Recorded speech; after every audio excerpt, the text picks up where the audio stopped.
So unfortunately, I play Yu-Gi-Oh! Yu-Gi-Oh! Is the main card game that I've been playing for like the past 7 years now. But Yu-Gi-Oh! Has been the main card game that I've been playing for the longest time now. And I've delved into other card games from time to time. I delved into, Pokemon, very little of Digimon. I played a little bit of Runeterra. I played, Card Fight Vanguard. I played, essentially all of the known card games. Most of the known card games I've played. But one card game that I always wanted to try, but I never really sunk my teeth into, was Magic the Gathering.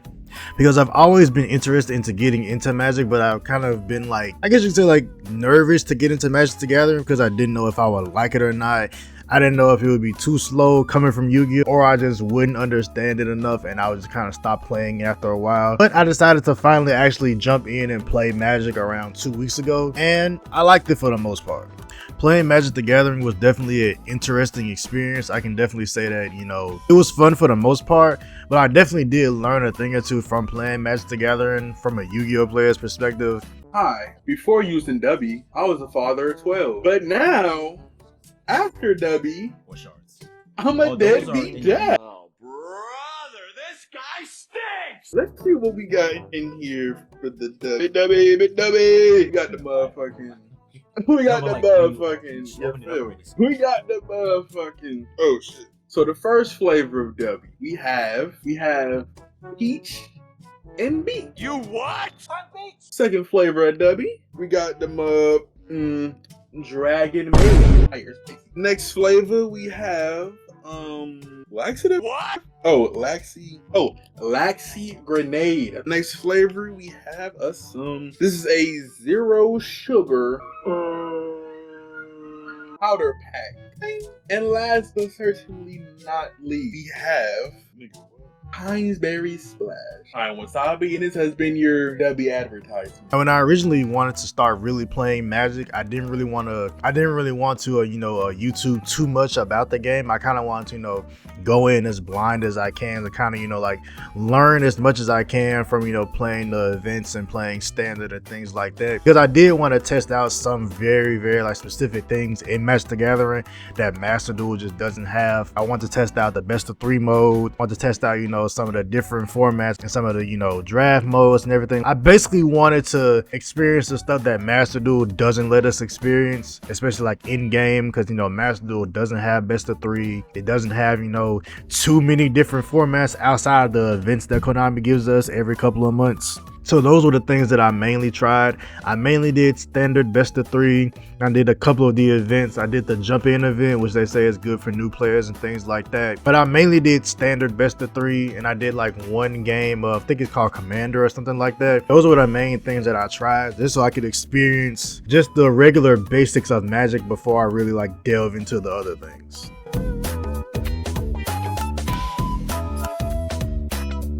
I have no idea how to fucking sideboard. If anything, this game made me realize is that I still have a lot to learn about sideboarding, and I have no idea how to like actually do it. Cause like I know like how to like make a sideboard, but I don't know how to make a good sideboard. When I was playing standard and best of 3, one of the main things that seemed like easy, but I realized that I didn't know how to do it all, was sideboarding. And I'm still trying to learn that the more that I play Magic, because I've played in a couple of Master Duel tournaments that were best of 3 and that had sideboards, and like I thought I had an idea of how to sideboard, but when I'm forced to sideboard in like real time, and I have to like make decisions about which cards to side out and which cards to side in, and like the correct cards to take out and the wrong cards to not take out, I don't know how to do any of that. And this game really taught me like that I don't know how to sideboard, and that I need to learn how to sideboard if I'm gonna be good at best of 3 and not just be okay at best at 1. In Magic, in the best of 3 standard, you do have a 15 card side deck. It's the same as Yu-Gi-Oh, but like side decking in real time versus side decking like in like a Master Duel tournament, like outside of like the Master Duel app and everything, it's a completely different feel, because they give you enough time like in between the matches to sideboard, but having in real time try to like remember what the cards do while starting to sideboard for a new Magic player was kind of a lot, because I was still trying to be remembering what the keywords were were, what they meant, how it would affect my deck if I take this card out or if I take that card out, things like that. Those things I realized that I didn't know how to do at all, so it was really like daunting to try to make a good sideboard and not just throw random cards in there that don't make my deck better against the matchup that I'm playing against. And then I'll just proceed to get my ass kicked by some random green deck that spams out a fucking dinosaur like every, 2 turns or something like that.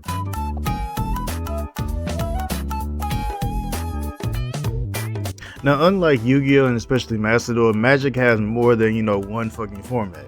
It has a fuck ton of them, actually. I think it has like 10 maybe. I didn't really count. But Magic has a lot of formats and a lot of different card pools. And outside of Standard, the only other format that I really tried was Commander, but I think it's called something different in Magic Arena, where you build like a 100 card deck. And it's basically like a 100 card Highlander format from Yu-Gi-Oh! Basically, where you have this 100 card deck, but you can only have one card of like each type. Like I can only have one card. I can only have one of each name card. Like I can't have like 4 copies of a good black card in my black commander deck. Essentially, I don't know how to build a deck with 100 cards in it, let alone trying to keep up with a 60 card minimum in Magic. Basically, trying to build a 100 card deck was confusing to say the very fucking least, because basically what it is that you pick one commander and you build a whole deck around it, which is essentially like if you pick Blue Eyes, you would basically build a 100 card Blue Eyes deck, which on paper doesn't sound bad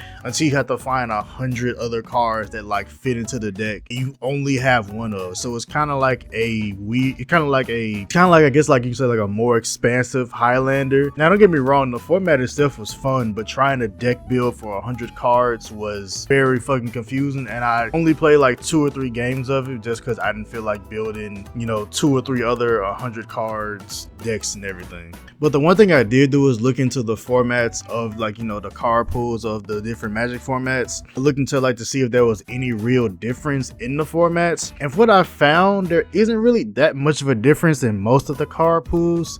The only big difference that I saw was that I think in Alchemy, they have like digital only cards that are part of the format. So like cards that are only available in Magic Arena, cards that are only available like online. And that was kind of interesting to me.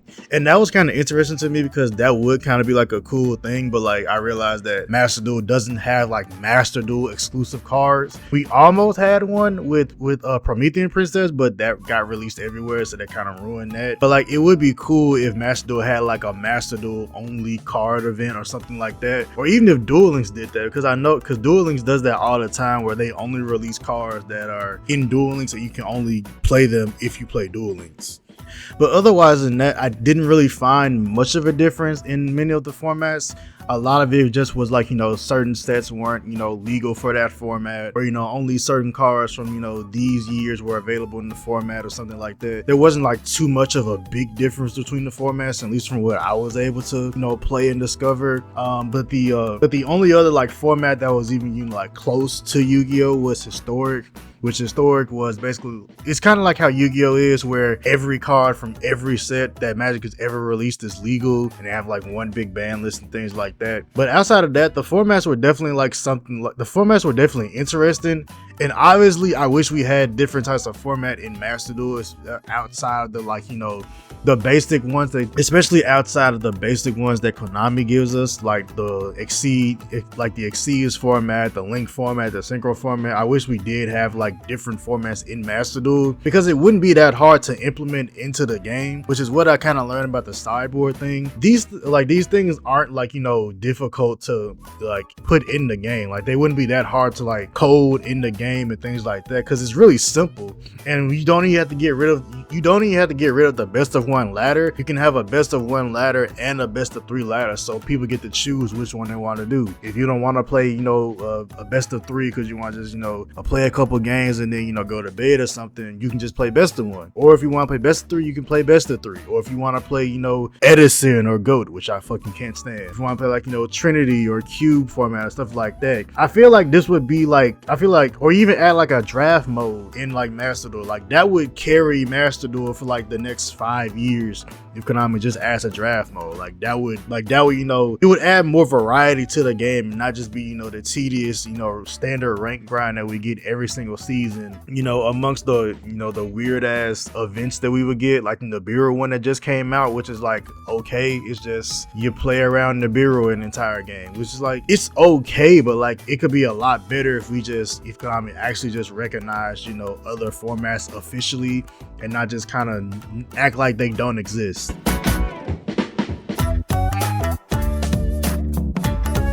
Now, deck building being one of my favorite things to do in any card game, deck building in Magic the Gathering was a whole different task that I had. The deck building in Magic the Gathering was a whole different task that I had to try to take on, because building for Magic the Gathering and building for Yu-Gi-Oh are two completely different things. Because the way that my Yu-Gi-Oh brand works, because the way that I deck build in Yu-Gi-Oh is engine, non-engine, hand traps, and that's it. That's all I think about mainly when I go for Yu-Gi-Oh decks. But in Magic, I can't deck build like that, because there really is no such thing as like engine and non-engine, at least from what I've gathered and from the decks that I played. Because when I was in Magic, didn't really find much of anything that was considered like an engine per se. Like there was no like, you know, engines in Magic. There might be engines in Magic, but I just didn't find any in my deck building process in the decks that I played. I mainly played mono white, or MBT for short, so I just kind of, you know, went with, you know, just a straight up like, you know, flood the field type of deck and just, you know, removal and exile my opponent's cards. I didn't really try to go for nothing too complicated, because I didn't want to, you know, spend, you know, this entire time just, you know, reading cards and shit like that. Because who reads cards when you play card games anyways, right? But I struggle with deck building in this game a lot, because with me thinking about, you know, engine, non-engine, and, you know, hand traps, obviously there are no hand traps and there's no engine. Like there's no like equivalent to Alistair the Invoker in Magic. There's no equivalent to like, you know, Speedroid, Terratop, and Takaton board. Like there is no like, you know, small engines you can kind of put in your deck. It's all engine. There is no non-engine. But the situation I would find myself in a lot of times is when I would build a deck and I would look over it, I'm like, oh shit, I have no way to draw into any of these. I have no way to draw into my power cards. I have no way to search the best cards in my deck. I'm kind of just hoping that I draw them with luck, kind of. And with 60 card decks, that's kind of impossible, especially if I'm running it at a 2-of. And 1-ofs in Magic feels fucking horrible. Like running 1-ofs is basically not even like a thing in Magic, because of the fact that there are 20 extra cards on top of what would be my normal Yu-Gi-Oh deck that I have to, you know, just luck out of not drawing and trying to draw that 1-of card in this 60 card pile of a deck. Because I would either run into that problem, or I'll run into the problem where I have no protection. Like I have no counter spells to what my opponent does. Because a lot of times when I'll be playing Magic, if my opponent has a lot of removal spells, I just get cooked. Like I have no way of, you know, counteracting that, especially depending on the color I'm playing. Because me mainly playing mono MBT basically meant that I was playing with no counter spells. Because at least from what I've seen, mono white does not have any counter spells. Doesn't have any, you know, protection. The most protection that I found was creatures with ward, which basically means like if you try to target it, you have to like, you know, pay extra mana or like pay extra life to target the card. That's like the most that I found that I have with mono white. Or I would have to run, you know, instants that give it, you know, +2/+2 and indestructible. But if I don't draw into them, which was another problem, then I would still lose to removal, then I would still lose to like a mono black deck which has like 20 pieces of removal in their hand at all times. So I basically had to throw like my whole deck building philosophy from Yu-Gi-Oh out the fucking window, because I had to completely like build decks from a whole different perspective than just, okay, engine, non-engine, and everything else. I had to actually do the unthinkable with it from a Yu-Gi-Oh player's perspective, and read cards and read through every single type of card for the decks that I was running. I had to read through every mono white human card that I could find, and every instant, every enchantment, every planeswalker. I actually like build a decent deck to where I don't lose to the most minor removal in the game and not be able to build any board presence. And as any Yu-Gi-Oh player does, I try to go to YouTube to, you know, find, you know, like some discussion about these type of decks and everything like that. And I know that I was playing like a really basic deck as far as, you know, Magic standards go. It's basically like, it's basically like a you flood flood the field with monsters type of deck. I can't really think of a deck type that does that at the moment. And just like every other Yu-Gi-Oh player, I go on YouTube to try to net deck, you know, some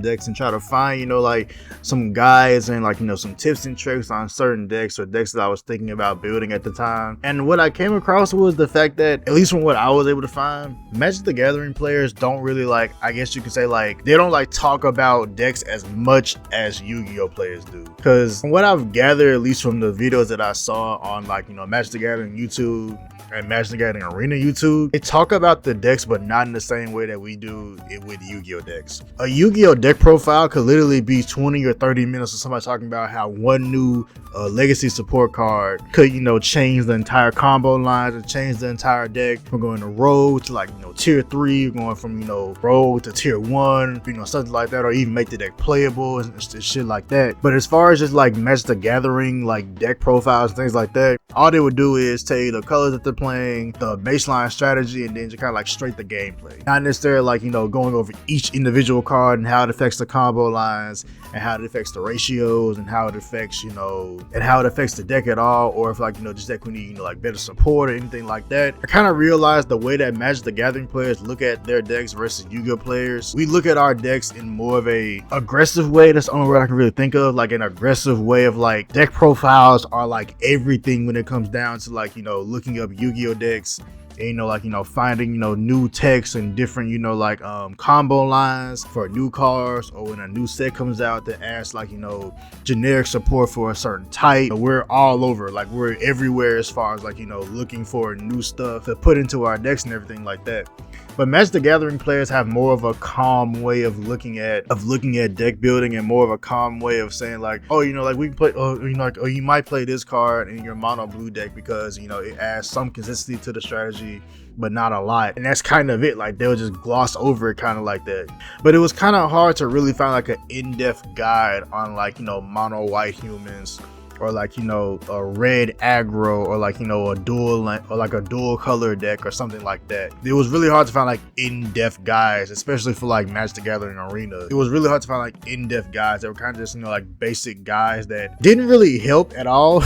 And as a Yu-Gi-Oh player, I kind of, you know, like appreciated the way that, like, we look at decks way more after playing Magic than before playing Magic, because the fact that we have like dedicated like Discord servers and, like, you know, hundreds or thousands of videos about, like, you know, certain deck types and certain deck profiles and combo lines, like, you know, tournament replays and everything like that. I kind of feel like we're kind of spoiled in a way, because Magic doesn't really seem to have that, like, at all. It doesn't really seem to have like that much of, you know, like information out there about like mono red, or like, you know, red blue control, or mono blue tempo, or things like that. There's no, like, you know, in-depth, you know, combo lines and things like that. And I feel like it's, and the conclusion that I kind of came to from that is, like, Magic the Gathering doesn't have to focus. Magic the Gathering doesn't have that because they can focus on other formats. There might be a mono blue deck for standard, which plays completely different from a mono blue deck in Alchemy or Brawl, or for example like that. Because us as Yu-Gi-Oh players, we mainly focus on the one format that we have. Like, you might see an Edison deck profile or anything like that, but even with Edison, we have, like, you know, multiple channels and discords dedicated to just Edison. But with Magic the Gathering, it's not really like that. And just like how I was trying to find, like, you know,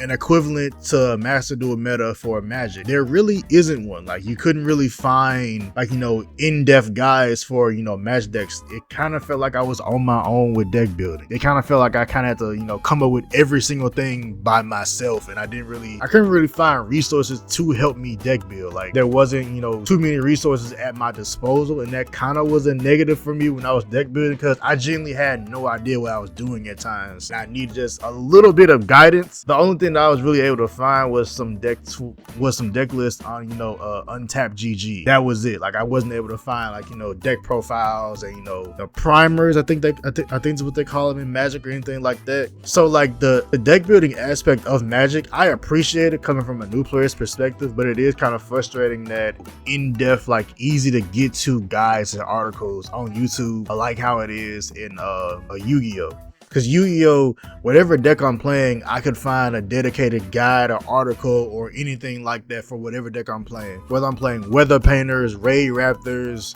Rika, Sun Avalon, Therion, whatever I'm playing, I can find plenty of guides and deck profiles for it. But in Magic, I couldn't find much of anything. I kind of was just on my own. And I feel like, and I could be wrong, I feel like this definitely could be because they have multiple formats. So they're not just worried about like, standard decks or alchemy decks or brawl decks. They can kind of just play whatever they want to, and it's not really a big focus on like, deck building and deck profiles. They kind of just play the game. Like they kind of just be like, oh, I'm playing a mono red deck. I get a bunch of lands and a bunch of instances and you just summon a bunch of shit. Like this, it's more of a calm way of looking at deck building, more or less the aggressive way we as Yu-Gi-Oh players kind of look at it. Like deck profiles are everything. Like some people look at a deck profile, watch like 1 minute of a replay and be like, oh, it's trash. That's it. There is no like, further going past that. That's kind of how we look at it. And it was definitely interesting to say the least, because I can definitely see like how Magic, I can definitely see like, why that is. But it was definitely frustrating to not be able to find like too many resources to help me out deck building and, theory crafting and everything like that.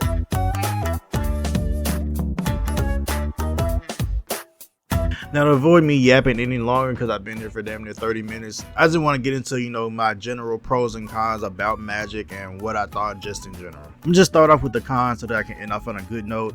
As far as the cons go with Magic the Gathering and the Magic Arena and everything, as far as trying to, play different formats or like try different events, I really couldn't do that. Outside of like playing like the different formats on like, the casual or ranked ladder, I couldn't really do that many events. Because in Magic, there's like, like a daily mission thing, like it's the same way like it is in Master Duel and everything like that, where they give you, like 1,000 gold if you do this, or like, a sort of amount of XP if you cast, 20 white spells and 20 green spells or 20 lands. 20 instance or something like that, right? They give you daily missions, and one daily mission that I have that I cannot do is to get like 1,000 gold if you play 3 games of quick draft. And I was like, okay, I get to play the draft mode, like that sounds fun, but I can't play the quick draft and get the 1,000 gold because I don't have enough gems. I can't play the quick draft mode or get the 1,000 gold for said mode because I don't have enough currency in game. And you would think that there would be a way to get these gems in game. From what I was looking around in the Magic the Gathering Arena app, there is no way for me to get these gems without paying for them. Or I have to play like another format in another event to get the gems and to get the gold. Like there is no like regular way for me to get the gems. It's kind of like when Konami announces like, the Link event or like the OCG 2004 event like we just had. And they say that to play this event, you have to pay 500 gems for it. If you don't have 500 gems, then you can't play it. Like that kind of was weird to me. Like it's kind of weird to me that you have to pay a certain amount of gems just to play an event and just to play a different format. That's kind of weird to me. I didn't really understand that. And it kind of works like the Duelist Pass, where like you pay the amount of gems and like you win until you lose 3 times, and however many wins you get is how many rewards you get. Like if you get 5 wins, you get more rewards for it and everything like that. But it was weird that the fact that I couldn't play this event just because I didn't have enough in-game currency and I couldn't just play it to earn the currency. And the only other way to earn the currency is to buy it, essentially. Like I didn't really see another way to get gems outside of buying it, and it's kind of weird to me. And I guess like this isn't really like a con, it's more like a pet peeve. It's like I guess I'm kind of just like spoiled of the way that Master Duel does it, because building a card collection in MTG is like really slow. Like building up a card collection in Magic the Gathering Arena is like been a really like slow grind.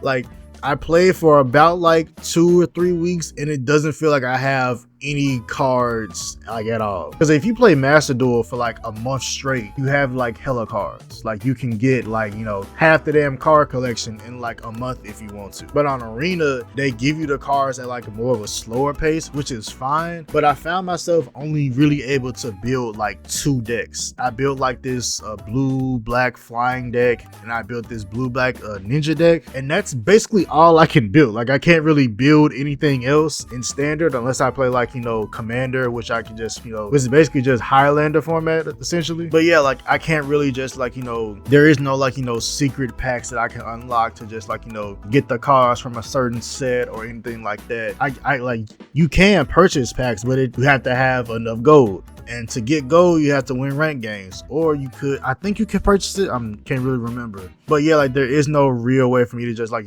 speed up my collection unless I just buy the packs outright, which is kind of like how it is in Master Duel. But like with Master Duel, like especially off rip, it gives you a lot of cards, which Arena doesn't really do that, because the way that they do it in Arena is you have wild cards, which is the way that you craft cards, and there is no dismantle system at all. Like I can't dismantle the cards that I'm not using. Like say for instance, if I want to only play with red cards and green cards, and I want to get rid of my black cards to get more red and green cards, I can't do that. I'm just stuck with the cards that I don't want. I can't dismantle them. And the way that you craft cards is not through like UR or SRCP like it is in Master Duel. You use the wild cards, and the more packs you open in the game, if you open, the way that it works is if you open a certain amount of packs, it gives you a wild card, and the more packs you open, the higher rarity wild cards it gives you. Because if you open up a certain amount of packs, sometimes you'll get a rare wild card, sometimes you'll get a mythic, but majority of the time you'll get like a common and an uncommon, kind of like a normal and rare Master Duel. And that's fine. I don't mind the wild card system. It just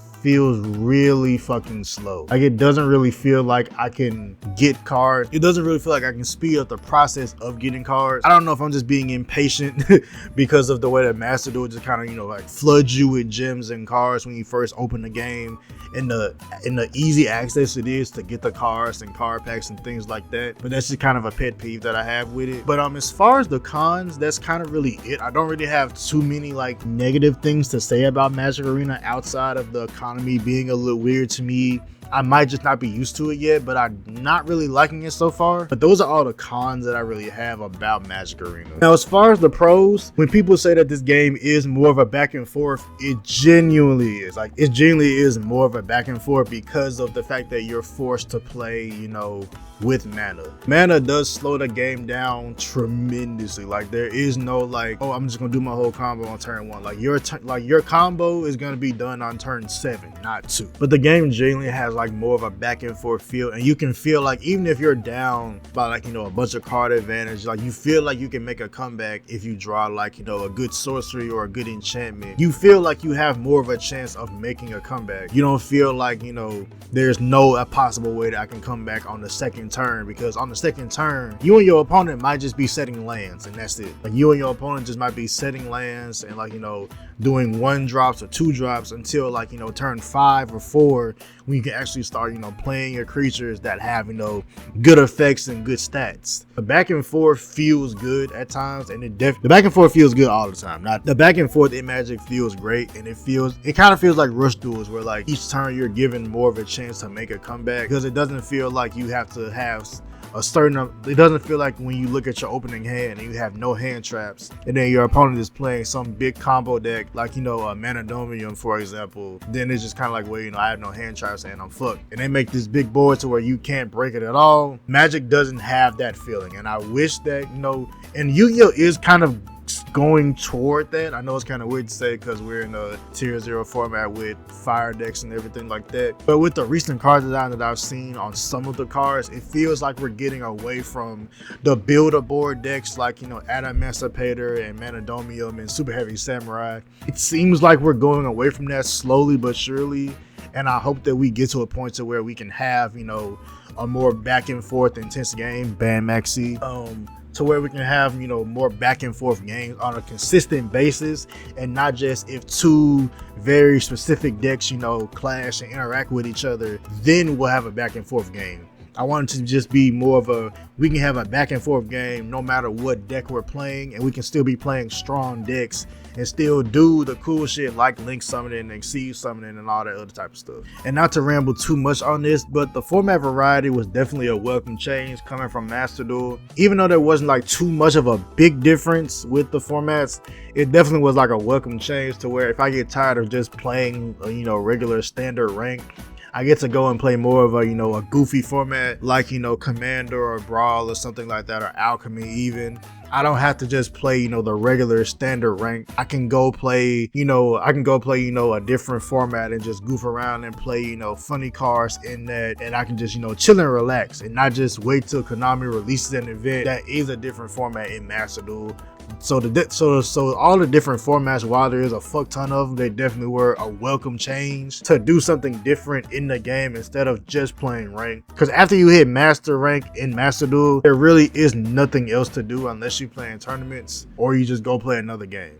But that's just me playing, but that's just what I learned from playing Magic for about a month, about 3 weeks straight, basically. Because I started this during the Duelist Cup, so about 3 weeks.